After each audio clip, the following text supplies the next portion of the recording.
ఒకవైపు ఏమో కృష్ణానదిలో తన గురువు గారు చంద్రబాబు నాయుడు నీళ్ళన్నీ పట్టుకుపోయింది ఆంధ్రాకు. ఆడ కూడా కిక్కుమనలే. మీరు గమనించండి, మొన్న ఎప్పుడో చంద్రబాబు నాయుడు గారు నేను నీళ్ళు తీసుకుపోతా, గోదావరి నీళ్ళు బరాబర్ తీసుకుపోతా, మీరెవరు అడ్డుకోవడానికని మాట్లాడిండు. కనీసం రేవంత్ రెడ్డి అన్న మాట్లాడిండా? నీళ్ల మంత్రి ఉత్తమ్ కుమార్ రెడ్డి నోరిప్పిండా? ఎందుకంటే ఉత్తమ్ కుమార్ రెడ్డి పద్మావతి గారు విజయవాడకు పోయి చేపల పులుసు తినొచ్చారు చంద్రబాబు నాయుడు దగ్గర. రేవంత్ రెడ్డి ఏమో చంద్రబాబు నాయుడు ప్రజాభవన్కు పిలిచి ఈ మధ్య అడుగులకు మడుగులు వచ్చి ఆయనకు పాదపూజ చేసిండు.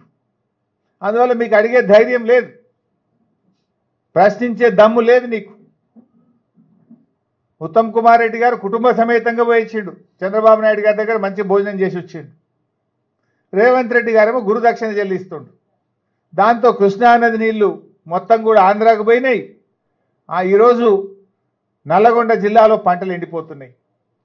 నీళ్ల మంత్రి జిల్లాలోనే ఈరోజు పంటలు ఎండిపోతున్నాయి.